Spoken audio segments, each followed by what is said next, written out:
pure ecstasy of collaborative creativity and intelligence, pulling from the wisdom of the past, the present, and the future, rewriting the story for humanity, reprogramming the operating system for society. We are the Infinite Imaginarium. We are the creators. You are the Infinite Imaginarium. You are the creators. Our mantra is connect, collaborate, create. Connect, collaborate, create. Connect, collaborate, create. Connect, collaborate, create. This is needed for cultural resistance, a path to social change. This is needed not for revolution, but rather for evolution. We are creating an ecology of ideas for inspiration, transformation, and manifestation. We are creating an ecology of ideas for inspiration, transformation, and manifestation. We are creating an ecology of ideas for inspiration, transformation, and manifestation, where beauty has a chance to grow. Because at the end of history, it will be beauty that sets consciousness free.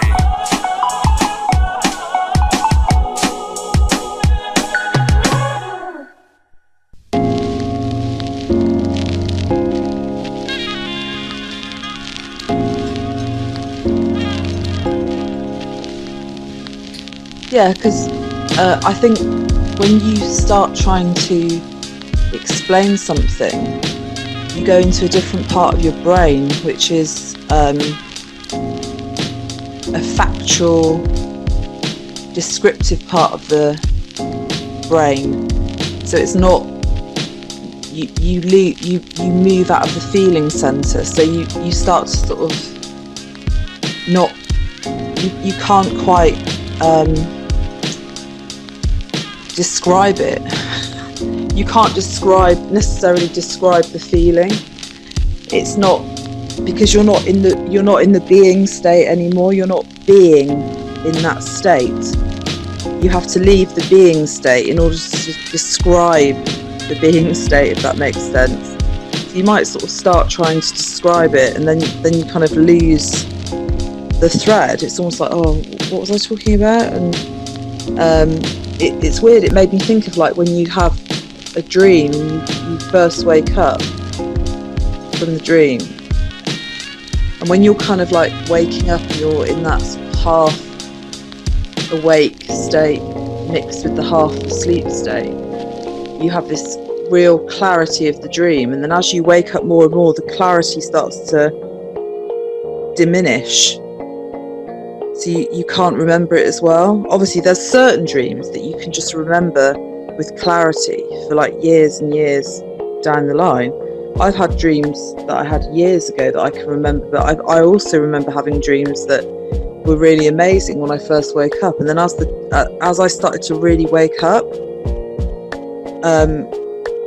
some kind of amnesia would set in. So I'd sort of start telling one of my family members the dream, and I'd be like, oh my god, I can't remember any more of it. It was really weird. I'd start telling them the dream that I had, and then I'd be like, oh no, I can't remember what I was saying now. Oh no, I don't know what I'm talking about. I'd just suddenly get this blank. It would just be gone. Yet other dreams I would remember with clarity for years and years and years down the line. I mean, I had dreams when I was a kid that I can remember now really clearly. So I often wonder what the difference is. Why is it that some dreams you have, you can remember clearly, and the clarity stays there? Other dreams, you wake up and remember them for a very short period of time, I don't know, 5 minutes or something, and then all of a sudden it's gone. Complete amnesia. And I kind of understand that aspect of dreaming more, because you're using two different parts of the brain, and when you wake up you're in a different part of the brain, so you're not going to be thinking about it. You can't verbalize it in using the five senses. You can't really describe it. So I get that, but what I don't get are the dreams that you have that you continually remember. I mean, if you had dreams that you've been able to remember, that say you had years ago, that you can now relay every detail of that dream.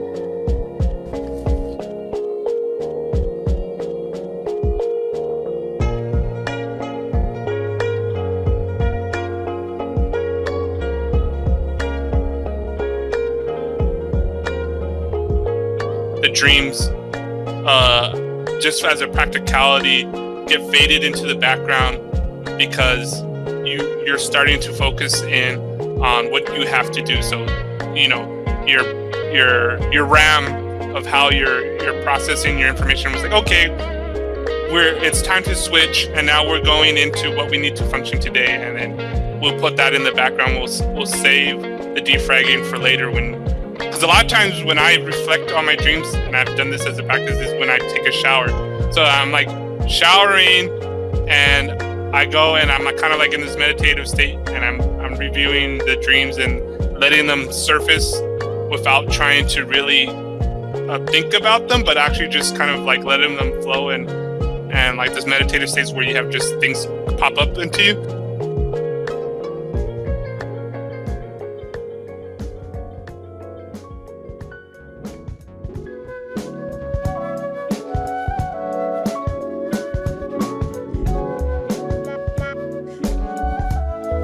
Reading books that I read by Rick Strausman, who did DMT, the Spirit Molecule, mixed with, he wrote this other book. It was a collaborative book called Inner Paths to Outer Space, and where he talks about artwork and dreams and different things seem to reflect what is happening in his experiences of when he did experiments with DMT, and this is why he goes to DMT, the Spirit Molecule. And he goes into all these kind of weird synchronicities that, DMT naturally occurs in your head, and that it gets released when you dream, and when you're born, and when you die. And there's this whole thing that lines up with this weird synchronicity of days, as well as the time and numbers. This whole integrated thing that he found out with the studies with it. But in the studies, since DMT is a naturally occurring, it's already in us all the time, and it's believed it gets the pineal gland is the one that excretes it, and this is what the ancients called our third eye and everything like this. So there's this is what is believed to be the actual physical mechanism for all these stories of third eye, of visions and everything. And so now we have an actual physical mechanism that we could point to. And what he found out in his experiments in DMT, the Spirit Molecule, is that people that took the most amount of DMT, they had the most, let's say, brain activity, but when you asked them, they couldn't recall it. And then the people that maybe took a little bit and they could recall it with variety. So they said, and this happens too when you think about your memories, right? If you have such extreme memory that you can't process yet, say, something very traumatic, your mind protects you from it. It said, oh, we can't process this information yet. Let's store it in the back and wait till we can do it.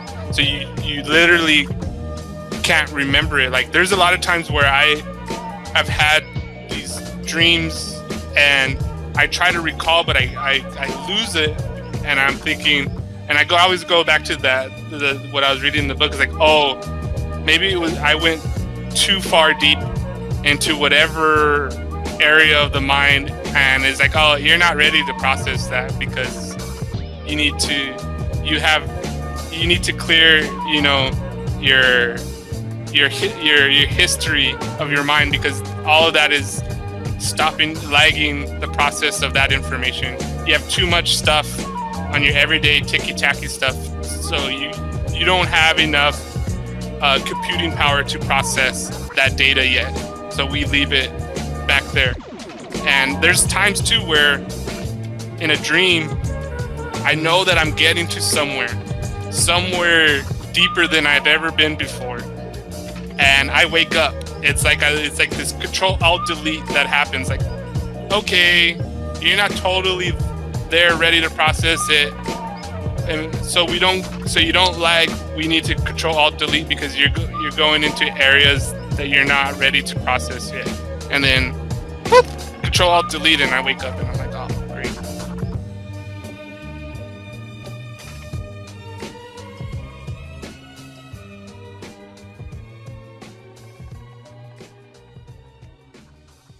I do choose and pick where I express myself, but I'm not afraid, because that's where I'm always striving towards. That's where I find my joy in talking. Like, I remember one time I went to a 3-day rave, and I brought a Terrence McKenna book, The Visible Landscape, and I wanted to talk about his ideas. And I was like, what? This is not socially acceptable to talk about this in this environment? I'm on the fringe of what is supposed to be creativity, and everybody's looking at me like I'm the weirdo. Like, talk about something as deep and real as we could get. And I think, always plus and minuses to everything.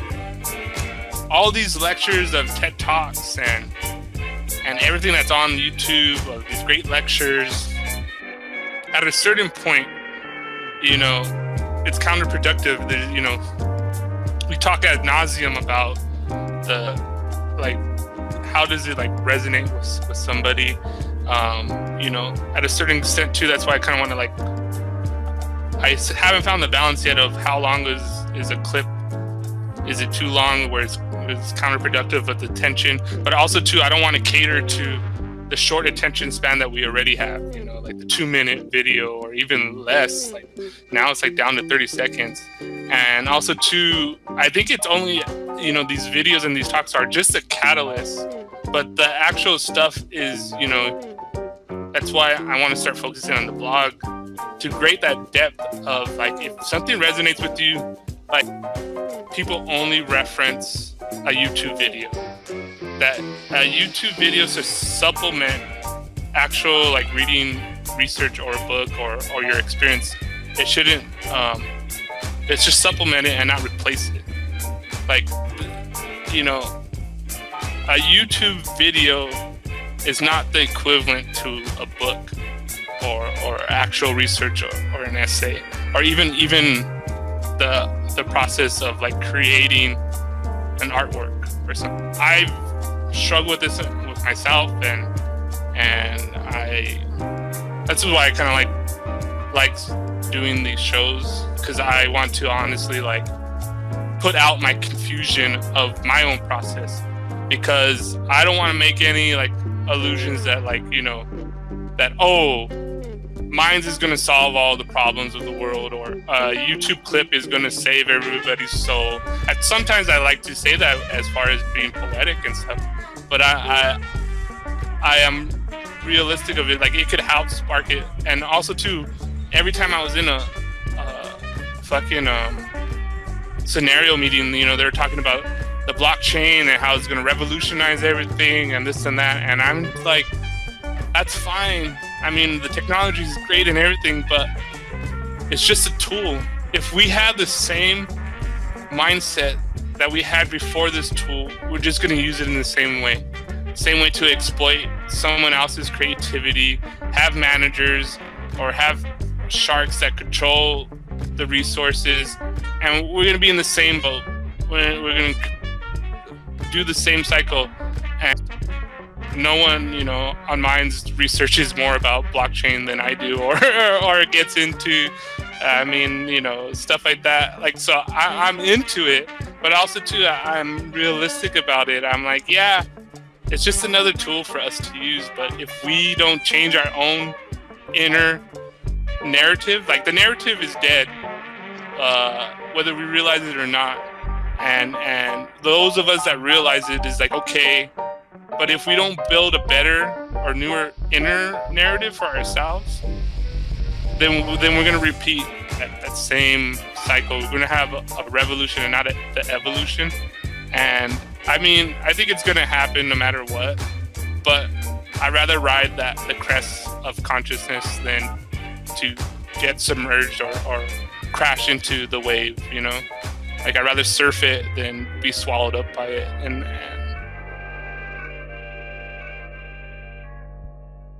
I kind of I know what you mean when you say it's, you know, all the technological advances that we experience now are like a tool, because my thoughts are always that, you know, we can be on social media, you know, like we've got Minds now, which is, you know, obviously very accepting of alternative views.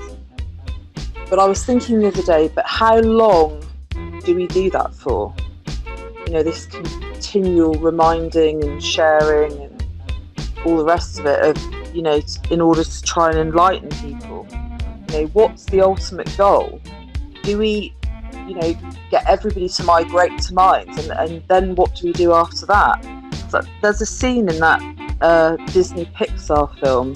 One of my children loves it. My eldest daughter loves it. I think it came out when she was quite young. Called Finding Nemo, and like right at the end of the film, they escape the tank, and they're all like in these plastic bags, and they manage to kind of like move themselves enough in the plastic bags to get into the sea. Then they can't get out of the plastic bags, and one of them just says, "Oh, now what? What do we do now?" So they're like all in the sea in these plastic bags. They don't know what the next part of the plan is. And that scene of the film made me think about, you know, people migrating over to another social media site. You know, there could be other social media sites in the future offering other things, you know, extra things on top of what Minds is offering. And I think it's great, but I'm thinking, what is the ultimate goal of humanity? Where are we actually going with it?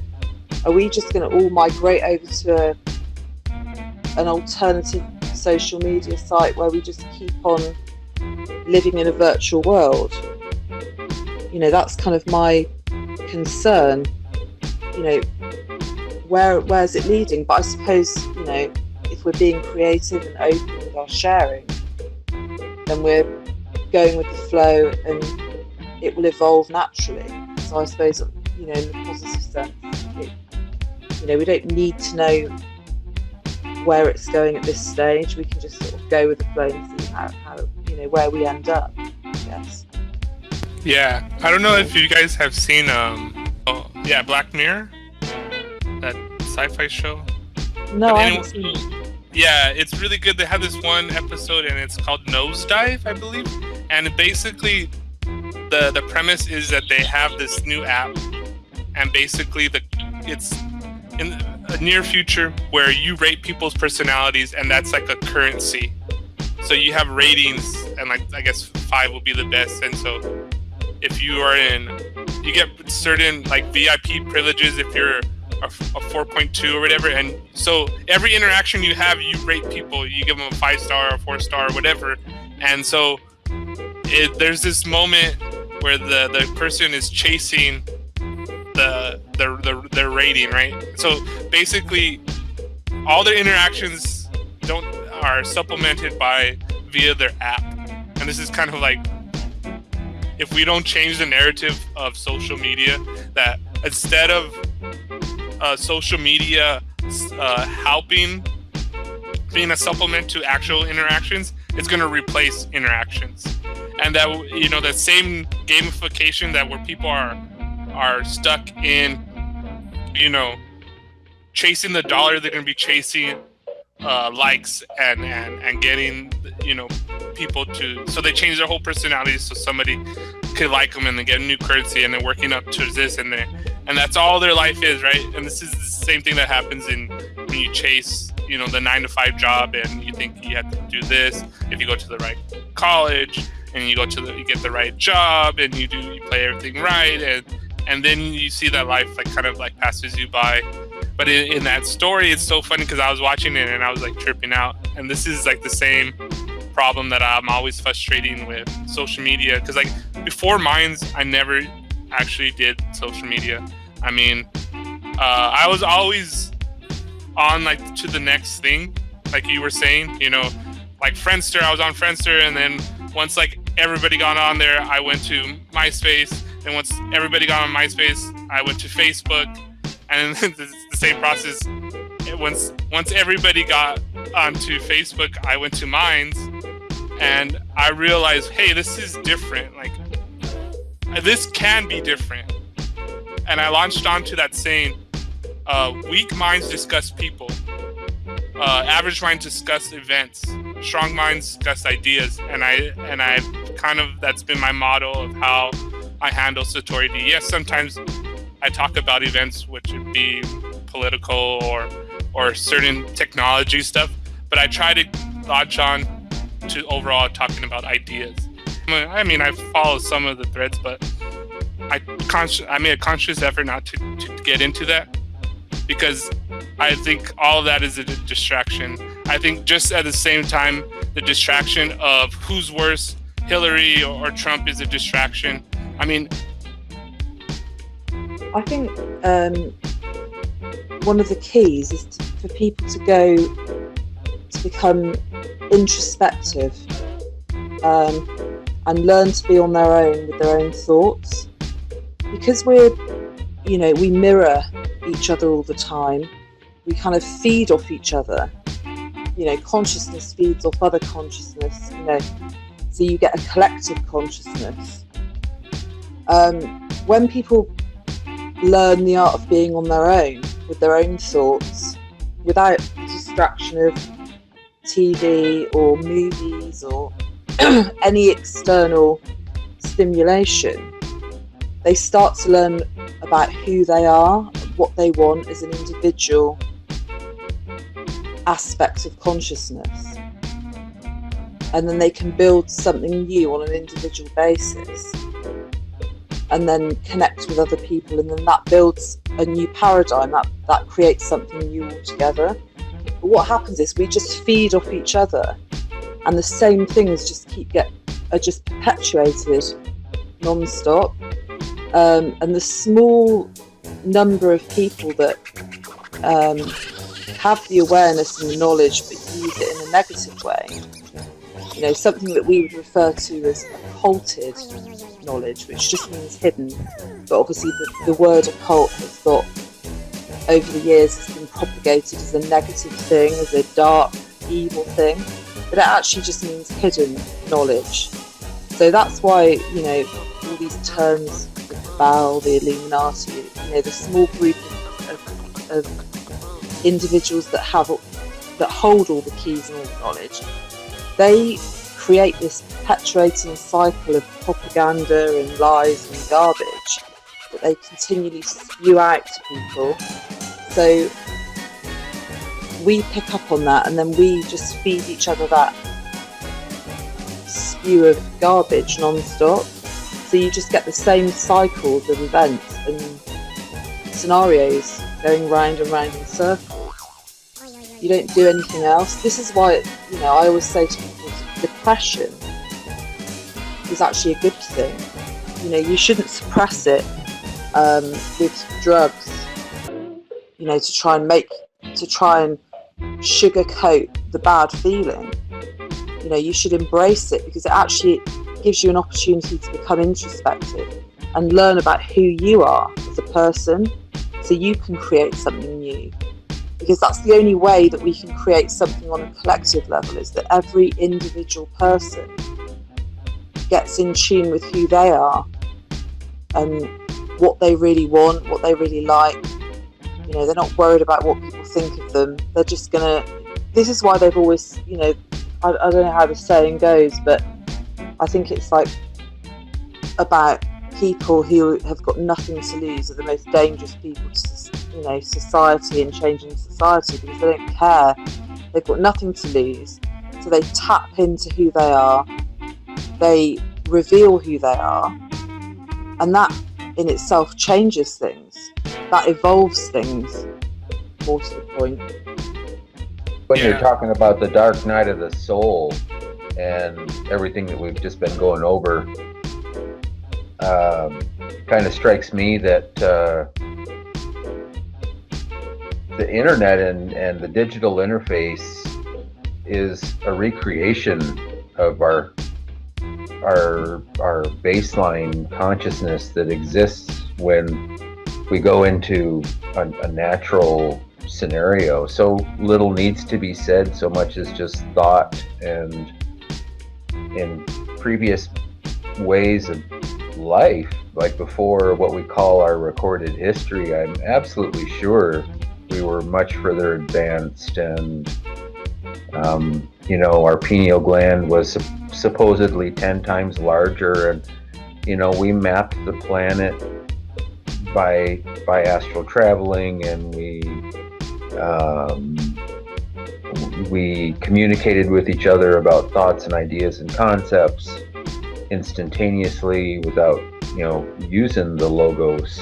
And so I think that this whole thing that has brought us together is this melancholy internal frustration of the human condition to need to reach into electricity thank you, Nikola Tesla, and bring out this new way for us to talk. Like the telephone was never going to give us what this gives us, or the radio and the TV. We can see it was just somebody else's story, and so the TV got to be really popular, but it was somebody else's story. And so this whole time, we're talking about these false narratives and using sensationalism to get something said and to get an idea across and to control people from having their own voice. And I think that they just got the dark night of the soul of like being trapped in this narrative that didn't reflect anything that was coming from their heart. Like we can stomp down on consciousness, like we've written before about life. Like life makes life. Life doesn't make death. Like death comes from something else. Death is tying into chaos and tying into sort of a separate, demure aspect of life that comes from not getting fulfillment, where not getting fulfillment is self-perpetuating in a way that only comes from constantly getting the story of what's wrong with everything. We live in this world where we're pushing this is what's wrong with everything story, and those of us that have looked at what's right about everything have said, no, we've got a different story to tell. So we want to push this. We want to push this other story about, reaching into people and pulling their story forward and making them empowered. People are not empowered. People feel helpless, and yet they're totally powerful. And I think that's the exciting. Where coming out of the darkness of only getting someone else's story, that dark night of the soul is it's going to the wayside with discussions kind of like this. Yeah, I always think about that too, when we're talking about this, that I do think that eventually, or I hope in this kind of future that I want to dream up, that it seems to be right now that that the chaos is not necessary, but crisis reads about the creation, or the dark night of soul helps to build this. And I think that's true, but I don't think it's the whole truth. Like, why can't we have just great things to inspire us? Why does it always have to be a reaction to the negative? And I think we'll eventually get there. Like we were talking to before about how when we get comfortable or whatever, then we're fine and we don't view things. But I think too, as we go forward of how technology is, and this is where the real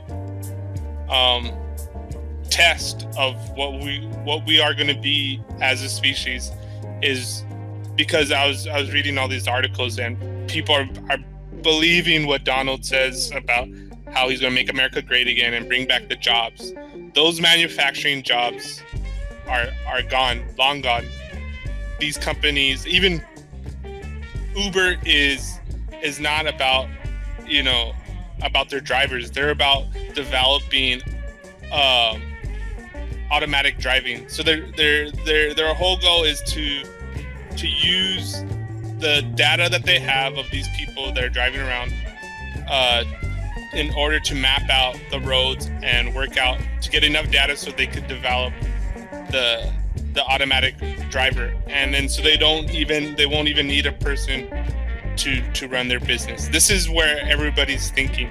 So all these jobs that even I remember my friend, me as a cook, they have like 3D printers where a chef could go and program a 3D printer. There's a restaurant, I forgot where it's at, and they could go and produce their plates with amazing accuracy and exactly however the chef wants it to be. And so there, you know, a line cook's job is not only just going to be replaced by like how they do it now with McDonald's, but actual fine dining could be replaced by that. So we're going to be in a situation where, and it could, you know, where we're going to be alleviated with all these menial tasks. But that also means, you know, there's going to be strife and chaos, but it's the opportunity of us actually being able to use our creativity without any bounds. You know, that's where I think the main task of the first story is, how do we make a sustainable ecology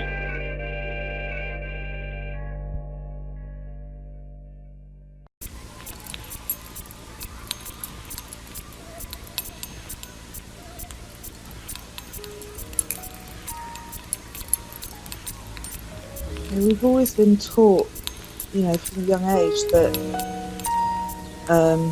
stories, you know, as we've been read stories by our parents or by teachers at school.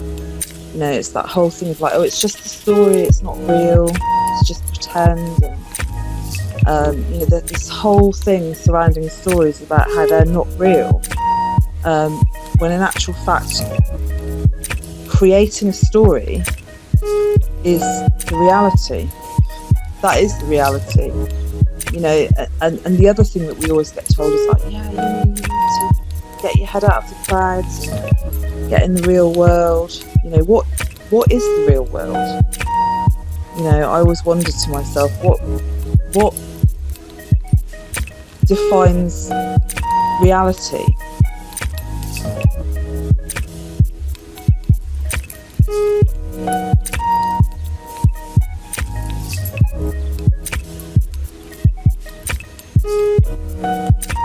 Get your head out of the clouds and get in the real world. What defines reality?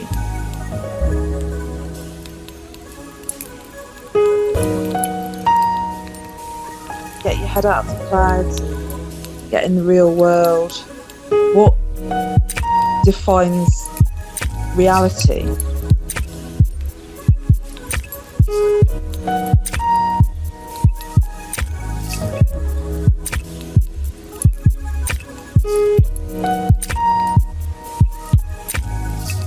Far out as a person, or, you know, a hippie, or have these weird notions about anything. To understand that when you speak to people, they all have a different perception of a specific thing.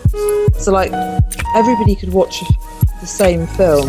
You know, you could take, I don't know, 10 people, they'd all watch the same film, and if you took each individual person into a room, so you took them away from everybody else, so they all watch the film and agree, and then you take each individual person off and ask them to describe the meaning or the plot of that movie, film, they'd all have a totally different perspective.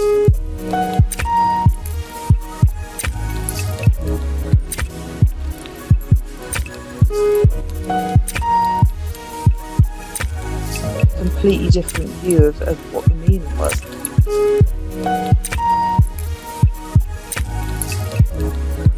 they would all come out with a different perspective, a different view of something. They would all come out with a different perspective, a different view of something. Does that make you sad? I'm always anxious thinking I'm not living the life of the fullest, you know? Taking advantage of every possibility and making sure I'm not wasting 1 second of the little time I have.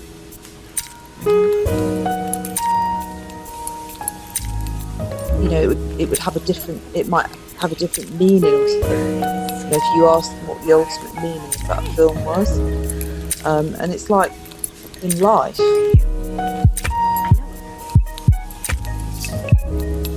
You're creating as you go along. You create it on a vibrational level, just on a more basic level. There is a creation process that is more basic that most people don't understand. Even on the small fact that they would choose a life path. You know, people choose a life path.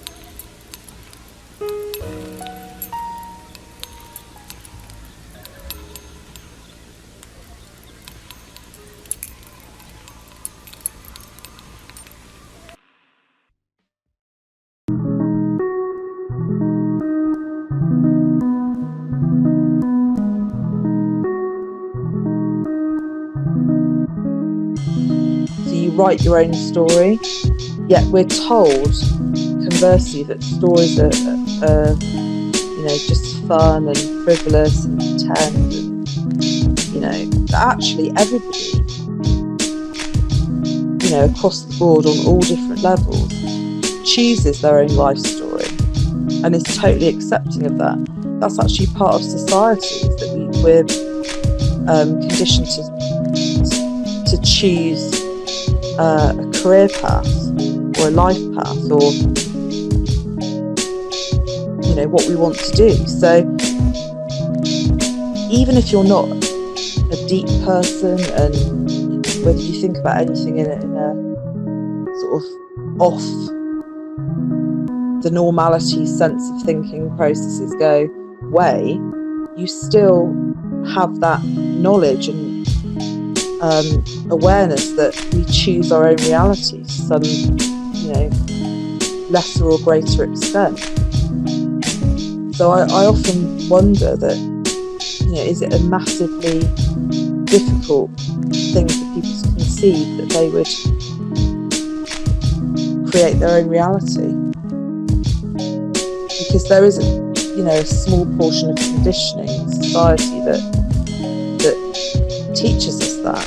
You know, obviously there's all manner of negative things that are connected, you know, agendas, conditioning agendas, programming and the rest of it that are connected up to that in terms of the institutions. But we all acknowledge on some level that we choose our own reality.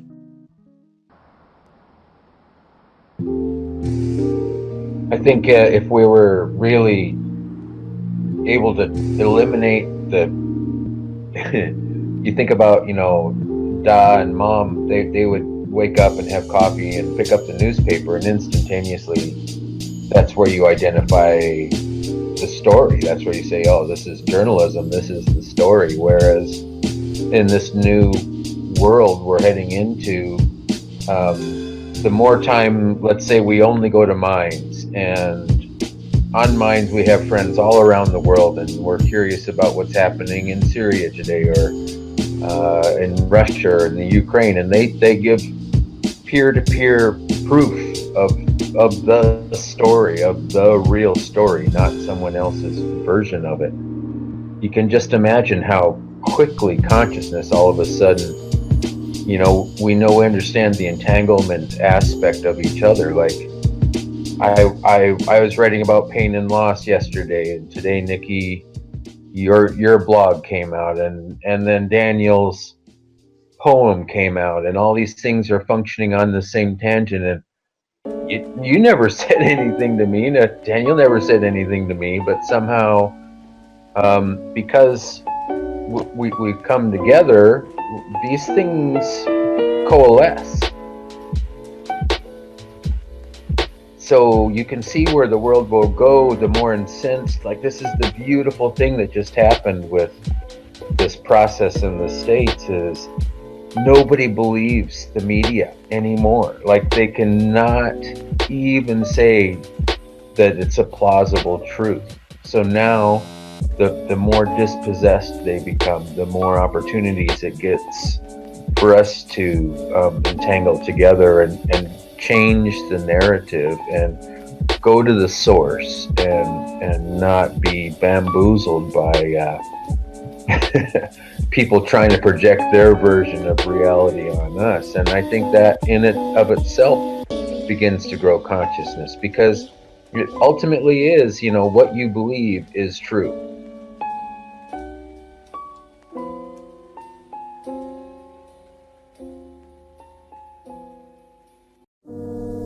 Or what you see in the art, you can have two people look at a color and they see different colors, so what you believe is true is true. And when you tie people to more truth instead of this, multi-100-year illusion of printed word and visual word through television sets, and let them go right to the source, I think it's gonna spurn this thing that we're hoping for, this new dimension of reality. And the bad guy is just going to stick out like a sore thumb. The real true blue person is just going to exist there as the simple form. Probably where the meek shall inherit the earth thing came from was by being the passive observer and sharing it truthfully, all of a sudden everything starts correcting itself.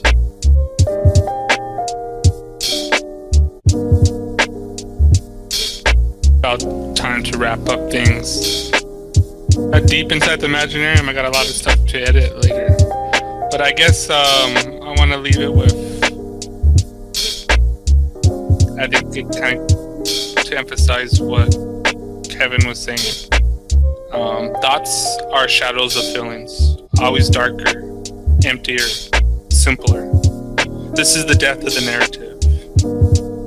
And find your warrior spirit and get here, beyond good and evil, beyond all ideology, beyond individuality. If you're a human being, you belong to this earth. Stand up for your mother with Standing Rock. If you can't make it, sing for them. Pay attention every day. Spread the truth and dance for them wherever you are. The powers that be have the money, government, and police, but we have the truth, love, and poetry. This is the death of the narrative. Fuck what Obama said. Fuck what Trump did. Art, poetry, and resistance, because at the end of history, it is art that will set you free.